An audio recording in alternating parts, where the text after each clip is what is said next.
18 number के election हुए, आपने ध्यान रखना है कि सबसे पहली बार इलेक्शन जो था वो कब हुए। सबसे पहली बार इलेक्शन लोकसभा के 1951-52 में जो था वो हुए थे, और अभी जो था वो 2024 में 18वें नंबर के इलेक्शन ये हुए। कितने फेसेस में ये इलेक्शन हुए? 7 फेसेस में ये इलेक्शन हुए। हिमाचल में कौन से फेस में हुए?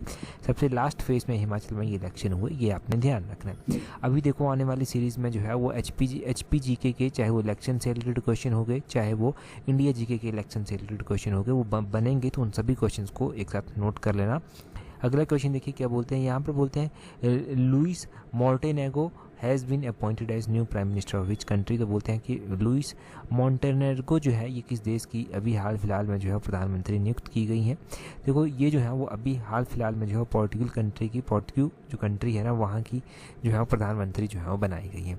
अच्छा, अगर किसी कंट्री की इंपॉर्टेंट बात हो ही रही है तो इसकी कैपिटल भी जो है वो आपको पता होनी चाहिए कि इसकी कैपिटल जो है वो कहाँ पर स्थित है। अच्छा, इसकी कैपिटल की अगर हम बात करते हैं कि इसकी कैपिटल कहाँ पर है, तो लिस्बन, यहाँ पर लिख देता हूँ मैं, लिस्बन में जो है वो इसकी कैपिटल जो है वो स्थित है, ये आपने ध्यान रखना है। यहाँ पर और भी कंट्रीज जो है वो दी गई हैं, उनकी कैपिटल भी एक बार जान लेते हैं हम।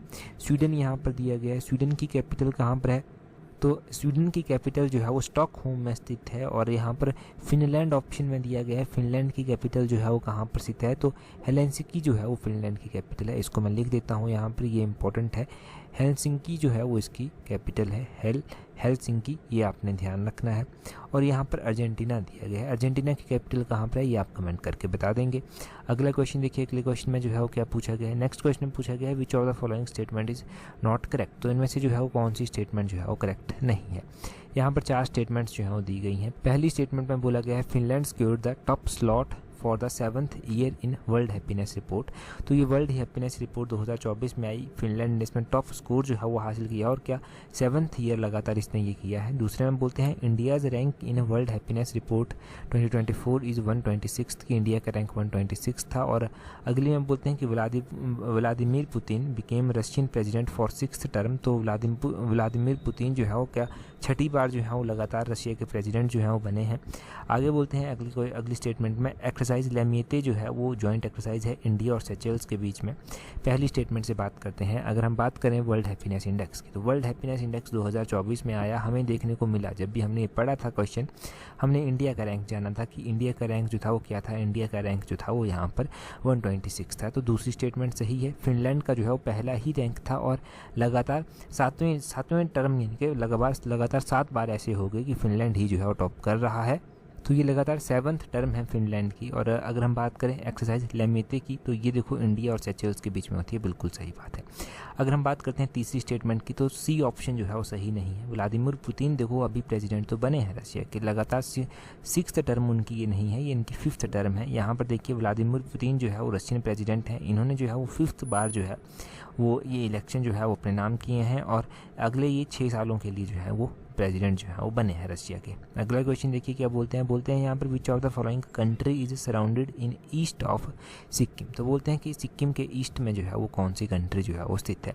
सिक्किम, अगर यहाँ पर टॉप में ये सिक्किम स्थित है ना, तो सिक्किम के ईस्ट में यानी कि यहाँ जैसे आपको भूटान देखने को मिल जाता है, ये भूटान है, ये आपने ध्यान रखना है। तो सिक्किम के ईस्ट में जो है ना, यहाँ पर ये सिक्किम है, यहाँ पर भूटान ईस्ट में जो है वो आ जाता है, और इसके ऊपर इनके नॉर्थ साइड में जो है वो चाइना यहाँ पर आ जाता है, और यहाँ जैसे फिर बाद में चलकर नेपाल आ जाता है। इसके नीचे यहाँ पर वेस्ट बंगाल स्टार्ट हो जाता है, और वेस्ट बंगाल के नीचे यहाँ पर बांग्लादेश आता है। ये मैप पर आप देख लेना, भूटान इसका सही आंसर है। ईस्ट ऑफ सिक्किम जो है वो भूटान आता है। अगला क्वेश्चन देखें क्या बोलते हैं नेक्स्ट क्वेश्चन में बोलते हैं which of the following is not correctly match. कुछ स्टेट दिए गए हैं, उनकी लोकसभा सीट्स दी गई हैं, कौन सा इनमें से करेक्टली मैच नहीं किया गया है। देखो अगर हम बात करते हैं असम स्टेट की, तो असम में क्या 12 सीट हैं लोकसभा की, पहली बार ये पूछा गया है। दूसरा ये पूछा गया है कि केरल में क्या 20 सीट जो हैं वो आती हैं, और तीसरा है पंजाब में क्या 13 सीट्स आती हैं, और उत्तर प्रदेश में क्या 80 सीट्स आती हैं। क्या आपको हर एक स्टेट की पता होनी चाहिए? वैसे तो पता हो तो बहुत अच्छी बात है, परंतु फिर भी आपको इंपॉर्टेंट स्टेट्स पता होने चाहिए। सबसे पहले हम असम की बात करते हैं। तो असम में देखो असम में जो है वो लोकसभा की कितनी सीट्स आती हैं, असम में लोकसभा की 12 सीट्स नहीं आती, यहाँ पर 14 सीट्स जो हैं वो आती हैं। अगर हम केरल में बात करते हैं कि केरल में जो है वो लोकसभा की कितनी सीट्स जो हैं वो आती हैं, देखो केरल भी एक इंपॉर्टेंट स्टेट है, यहाँ पर 20 सीट्स ही जो हैं वो आती हैं, ये सही मैच किया गया है। पंजाब हिमाचल का पड़ोसी भी है, तो यहाँ पर 13 ही सीट्स आती हैं। उत्तर प्रदेश की अगर हम बात करते हैं कि उत्तर प्रदेश में जो है वो कितनी सीट्स आती हैं, तो उत्तर प्रदेश में सबसे ज़्यादा नंबर ऑफ़ सीट्स हैं, 80 सीट्स जो हैं वो यहाँ पर आती हैं। बाकी के करेक्टली मैच किए गए हैं। असम में जो है वो 14 सीट्स आती हैं, ये आपने ध्यान रखना है। कुछ और इंपॉर्टेंट स्टेट्स मैं आपको बता देता हूँ, जैसे कि गुजरात 26 जो है वो यहाँ पर सीट्स जो हैं टोटल नंबर हैं। हिमाचल का पड़ोसी हरियाणा में 10 सीट्स जो हैं वो आती हैं।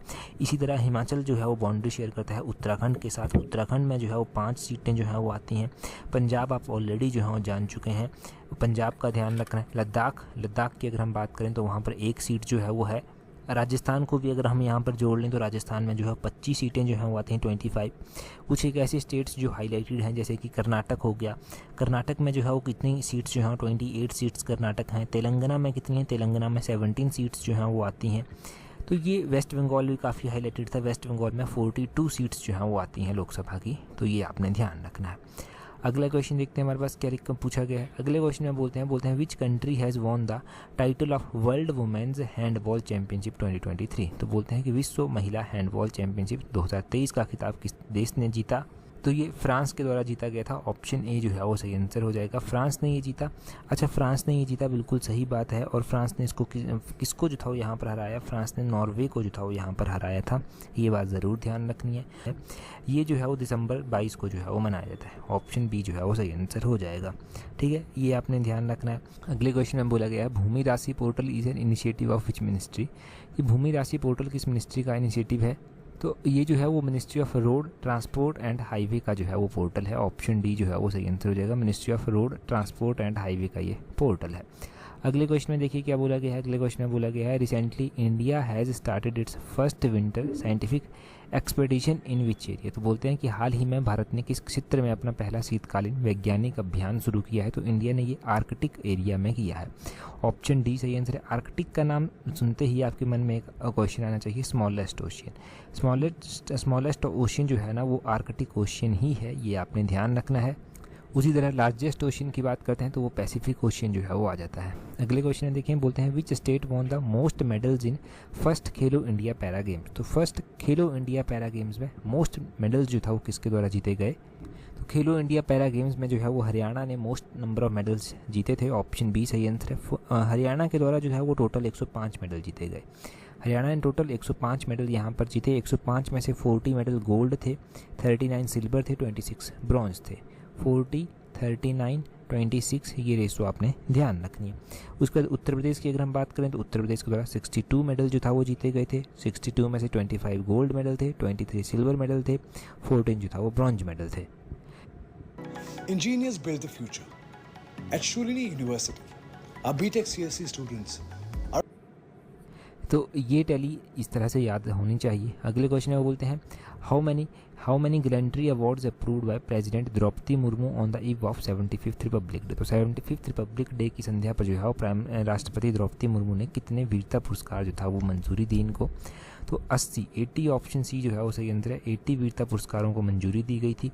अगले क्वेश्चन में बोलते हैं recently in Republic day parade 2024 which foreign military contingent participated. तो हाल ही में गणतंत्र दिवस की जो परेड हुई थी 2024 की, उसमें किस विदेशी सैन्य दल ने जो था वो भाग लिया था। अगर हम बात करें चीफ गेस्ट की तो वो तो फ्रांस के प्रेसिडेंट थे इमैनुअल मैक्रोन। और अगर हम बात करें कि कौन सी कंट्री की फॉरेन मिलिट्री ने यहाँ पर पार्टिसिपेट किया था, तो ये फ्रांस ही था। ऑप्शन डी फ्रांस ही सही आंसर इसका हो जाएगा। अगला क्वेश्चन देखिए बोलते हैं recently which of the following country launch the world's first malaria vaccine program for children. तो किस कंट्री ने जो है वो वर्ल्ड का पहला जो है ये वर्ल्ड का पहला है मलेरिया वैक्सीन कार्यक्रम शुरू किया है और बच्चों के लिए किया है, तो कैमरून कंट्री जो है कैमरून कंट्री के द्वारा ये किया गया है। ऑप्शन सी कैमरून कंट्री सही आंसर हो जाएगा। आगे बोलते हैं यहाँ पर in which of the following Indian state is the world's first black tiger safari set to establish. तो पहली जो ब्लैक टाइगर सफारी स्थापित करने की बात कही गई है वो उड़ीसा में कही गई है। ऑप्शन बी सही आंसर हो जाएगा, उड़ीसा आपने ध्यान रखना है। अगले क्वेश्चन में बोलते हैं in which city did the Asian Buddhist conference for peace convene its 12th general assembly. तो बोलते हैं कि एशियाई बौद्ध सम्मेलन फॉर पीस ने अपनी 12वीं जो महासभा की वो किस शहर में जो था वो बुलाई थी? तो ये न्यू दिल्ली में जो था वो बुलाई गई थी। ऑप्शन बी जो है वो सही आंसर है। देखिए अगर हम पीजीटी के पेपर की बात करते हैं तो पीजीटी पेपर 1 में अगर आपने प्रैक्टिस की होगी तो आप हर तरह के क्वेश्चंस को जो है वो डिफीट कर पाएंगे, हर तरह के क्वेश्चंस को जो है वो आप वहाँ पर जो है मैनेज कर पाएंगे। तो उसके लिए प्रैक्टिस ज़रूरी है। प्रैक्टिस के लिए आपको टेस्ट सीरीज़ जो है वो प्रैक्टिस करनी पड़ेगी। टेस्ट सीरीज़ की अगर हम बात करें तो उसका लिंक नीचे डिस्क्रिप्शन बॉक्स कमेंट बॉक्स में दिया गया है। लिमिटेड टाइम बचा हुआ है और बहुत ही अच्छी अपॉर्चुनिटी इस बार है, तो इस मौके को हाथ से जाने ना दें। जल्दी से अगर आपको टेस्ट सीरीज अवेल करनी है तो नीचे डिस्क्रिप्शन बॉक्स कमेंट बॉक्स में उसका लिंक दिया गया है, वहाँ से जाकर अवेल कर लेना। ठीक है जी। अगला क्वेश्चन देखिए, बोलते हैं यहाँ पर एचपीजी के स्टार्ट हो रही है। बोलते हैं as per 2011 census which of the following district has highest male work participation rate. 2011 की जनगणना के अनुसार निम्नलिखित में से किस जिले में पुरुष कार्य भागीदारी दर सबसे अधिक है? तो अगर हम बात करते हैं कि मेल वर्क पार्टिसिपेशन जो है वो किस डिस्ट्रिक्ट का जो है वो सबसे ज़्यादा है एज़ पर 2011 सेंसस, तो देखिए यहाँ पर आपको ये चीज़ें नोट करनी पड़ेंगी अभी कि मेल वर्क पार्टिसिपेशन 2011 की जनगणना के अनुसार जो है वो किस डिस्ट्रिक्ट का सबसे हाईएस्ट था, तो वो था ऊना डिस्ट्रिक्ट का। ऊना ऑप्शन भी सही आंसर हो जाएगा। ऊना का रैंक ही पहला था पूरे हिमाचल में।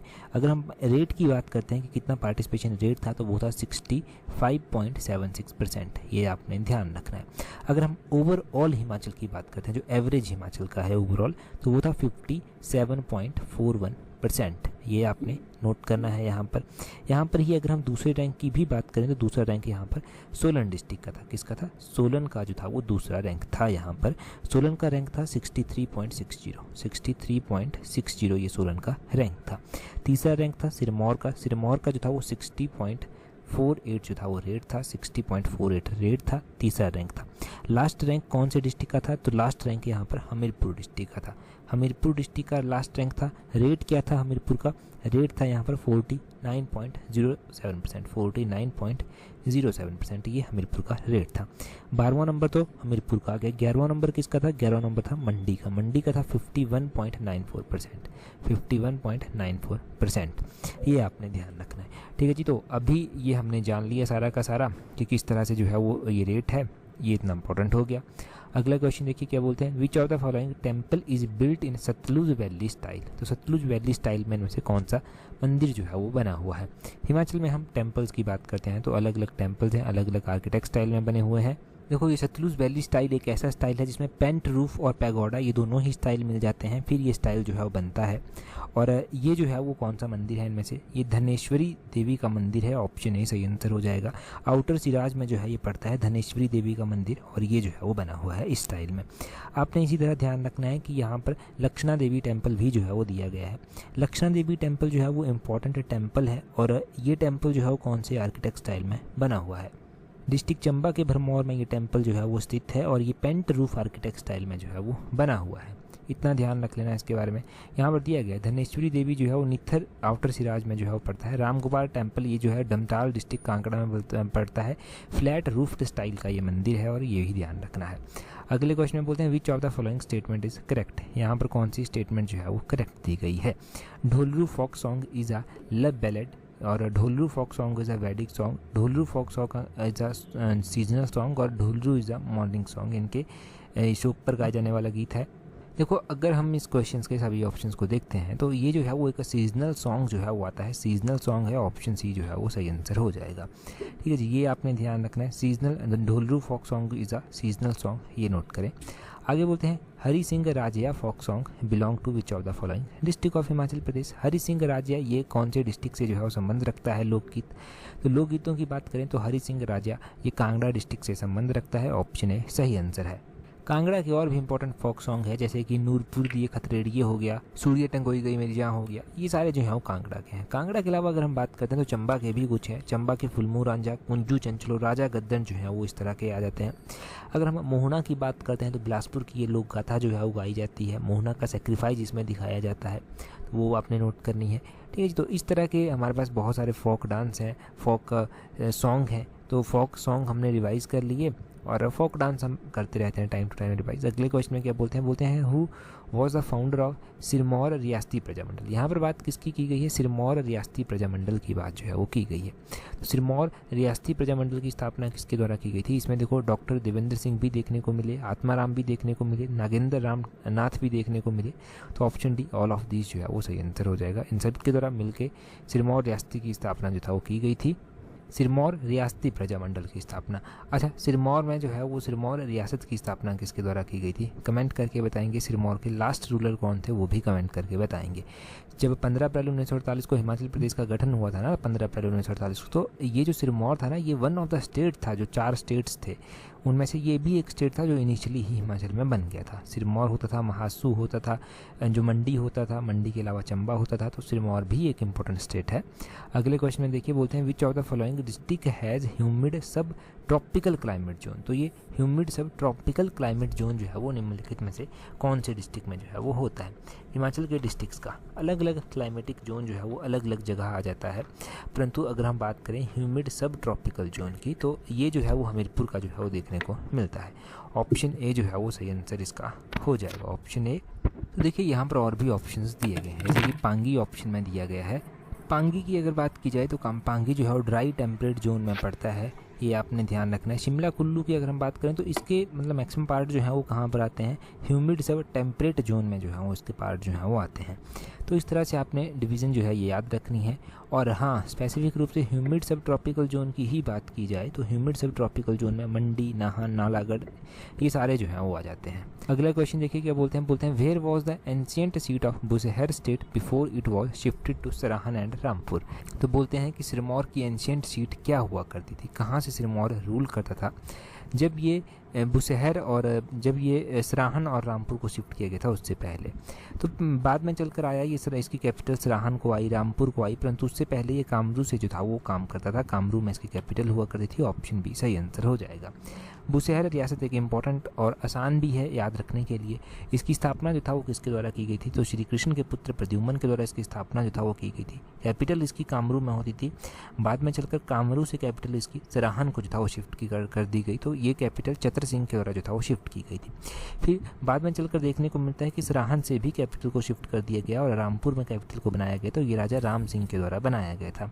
देखने को मिलता है कि जब गुरखाओं ने यहाँ पर आक्रमण किया था, तो गुरखाओं के द्वारा जब आक्रमण किया गया था तो उस टाइम यहाँ पर जो है ये है इंडिया के पुराने इन्वेस्टिंग की दुनिया। महेंद्र सिंह यहाँ के शासक हुआ करते थे। महेंद्र सिंह ने जो था वो गोरखाओं को यहाँ से बाहर निकाल दिया गया था। यहीं से प्रसन्न होकर ब्रिटिशर्स के द्वारा 1815 में इन्हें स्वतंत्र सनद जो था वो प्रदान कर दी गई थी। बाद में चलकर देखने को मिलता है जब 1857 का विद्रोह होता है तो यहाँ के जो शासक होते हैं वो शमशेर सिंह जो हैं वो होते हैं, और शमशेर सिंह ने जो था वो इस 1857 के विद्रोह में अंग्रेज़ों का साथ देने से जो था वो इनकार कर दिया था, तो उन्होंने अंग्रेज़ों का साथ यहाँ पर नहीं दिया था। लास्ट जो शासक इसके देखने को मिलते हैं वो राजा पदम सिंह जो है वो देखने को मिलते हैं। आगे बोलते हैं where is revenue training institute located in Himachal Pradesh. तो ये रेवेन्यू ट्रेनिंग इंस्टीट्यूट हिमाचल में कहाँ पर स्थित है, जोगिंद्रनगर में स्थित है। ऑप्शन बी सही आंसर हो जाएगा। अगले क्वेश्चन में क्या बोलते हैं, नेक्स्ट क्वेश्चन देखिए यहाँ पर। नेक्स्ट क्वेश्चन में बोलते हैं टू विच कैटेगरी, यहाँ पर देखना to which category of females in Lahaul Spiti does Indira Gandhi Mahila Samman निधि योजना अप्लाई। तो ये इसको नाम बाद में चलकर जो है वो और भी दिया गया, परंतु इस योजना को जो है वो ऐसा कैटेगरी वाइज डिवाइड नहीं किया गया था। जो भी महिलाओं के पास रोजगार नहीं है उन सभी को ये अमाउंट देने की बात कही गई थी, तो option D none of these हो जाएगा, ऐसा कुछ नहीं था। आगे बोलते हैं यहाँ पर which age group women cover under women cover under widows deserted Ekal Nari pension scheme. तो बोलते हैं कि ये जो विधवा परित्यक्त एकल नारी पेंशन योजना है इसमें जो है वो कौन सी महिलाएं जो हैं वो आती हैं, कौन से एज की महिलाएं आती हैं, तो इसमें 45 to 69 की महिलाएं आती हैं। ऑप्शन सी सही आंसर है। इस योजना के बारे में यहाँ पर एक्सप्लेनेशन भी दी गई है। देखो इसमें 45 to 69 की महिलाएं कवर की जाती हैं और उनको जो है वो पर एनम जो है वो 1150 रुपया जो है वो दिया जाता है। अच्छा, अगर 70 ईयर से ऊपर कोई महिला है उसको भी यहाँ पर कवर किया जाता है विदाउट एनी इनकम क्राइटेरिया, तो उसको 1700 रुपया दिया जाता है। ये जो 45 to 69 है ना, उनका इनकम क्राइटेरिया रखा गया है कि इनकम लेस देन 50,000 जो है वो होनी चाहिए, तभी उनको फ़ायदा मिलेगा। 70 ईयर से अबव की अगर हम बात करते हैं तो विदाउट एनी इनकम क्राइटेरिया 1,700 रुपया जो है वो उनको दिया जाएगा। ये 2022 का डाटा दिया गया है, कितने लोगों को लाभ दिया गया। आगे बोलते हैं how much allowance to the eligible unemployment youth of the state given under unemployment allowance scheme. तो बोलते हैं कि बेरोजगारी भत्ता योजना के तहत जो है वो राज्य के पात्र जो बेरोजगार युवा हैं उनको कितना भत्ता जो है वो दिया जाता है। तो उनको 1,000 रुपया भत्ता देने की यहाँ पर बात कही गई है, 1,000 रुपये भत्ता उनको दिया जाता है। ऑप्शन ए जो है वो सही आंसर है। यहाँ पर वही डाटा दिया गया है कि कितना जो है वो इसमें एलोकेट किया गया, ठीक है जी। और यहाँ पर ये बात ध्यान रखें कि 1,000 पर मंथ जो है वो दिया जाता है, और कोई 50% या फिर उससे ज़्यादा परमानेंट फिजिकली चैलेंज्ड है तो उसको 1,500 रुपया जो है वो पर मंथ दिया जाता है। मैक्सिमम जो पीरियड रहता है इसका वो 2 साल रहता है, और ये जो है वो बात पूरी कही गई है। अगले क्वेश्चन में देखिए क्या बोलते हैं, in which year Kinkri Devi honoured with Rani Laxmibai Stri Shakti award. तो किंकरी देवी को कब रानी लक्ष्मीबाई स्त्री शक्ति अवार्ड से सम्मानित किया गया था। अगर हम किंकरी देवी की बात करते हैं तो इनके बारे में भी क्वेश्चन एग्जाम में बनता है। तो देखिए जी, किंकरी देवी को 1999 में ये अवार्ड जो था वो दिया गया था। ऑप्शन डी जो है वो सही आंसर है। किंकरी देवी को ये जो अवार्ड दिया गया था ना, रानी लक्ष्मीबाई स्त्री शक्ति अवार्ड, तो रानी लक्ष्मीबाई स्त्री शक्ति पुरस्कार इनको 1999 में जो था वो दिया गया था। साथ में आपने क्या ध्यान रखना है कि किंकरी देवी का जन्म 1925 में हुआ था और 2007 में इनका देहांत हो गया था। तो ये भी क्वेश्चन बन जाता है। और अगर हम बात करते हैं तो ये एनवायरमेंटलिस्ट थी, ये आपने ध्यान रखना है। इलीगल माइनिंग जो होती है उसके अगेंस्ट इन्होंने जो था वो अपनी आवाज़ जो था वो उठाई थी। आगे बोलते हैं what is the origin place of Giriganga. तो गिरिगंगा जो है वो कहाँ से निकलती है। तो देखिए जी, गिरिगंगा के अगर हम उद्गम की बात करते हैं तो इसका ओरिजिन जो है वो कुप्पर पीक से होता है। ऑप्शन बी जो है वो सही आंसर है। कुप्पर पीक जो है ये इंपॉर्टेंट क्वेश्चन है गिरिगंगा का। अगला क्वेश्चन देखिए क्या बोलते हैं। अगले क्वेश्चन में बोलते हैं which of the following temple was built by Meruvarman in Meruvarman Raja of Chamba. तो देखो बोलते हैं कि चंबा के राजा मेरुवर्मन के द्वारा जो है निम्नलिखित में से कौन सा मंदिर इनमें से बनवाया गया था। तो हम जब भी मंदिरों की बात करते हैं तो हम पढ़ते हैं कि चंबा की हिस्ट्री में मंदिर बहुत सारे हैं, और मेरुवर्मन जो चंबा के संस्थापक माने जाते हैं उनका काफ़ी अहम योगदान जो है वहाँ पर रहा है। मणिमहेश टेम्पल इनके द्वारा ही बनवाया गया है। ये जो है वो नगाड़ा आर्किटेक्ट स्टाइल जो है वो उसमें बनवाया गया है। लक्षणा देवी टेम्पल की बात करते हैं तो अभी हम पढ़ रहे थे पेंट्रूफ आर्किटेक्ट स्टाइल है, मेरुवर्मन के द्वारा ही बनाया गया था। एक नरसिंह टेम्पल भी है, नरसिंह टेम्पल जो है ये भी इंपॉर्टेंट है, तो ये भी मेरुवर्मन के द्वारा ही बनवाया गया था। तो ये option D all of these जो है वो सही आंसर हो जाएगा। हाँ, नरसिंह टेम्पल का कन्फ्यूजन आपको ज़रूर हो सकता है कि ये त्रिभुवन रेखा देवी के द्वारा जो था वो बनवाया गया था, जो कि युगांकर वर्मन की रानी हुआ करती थी।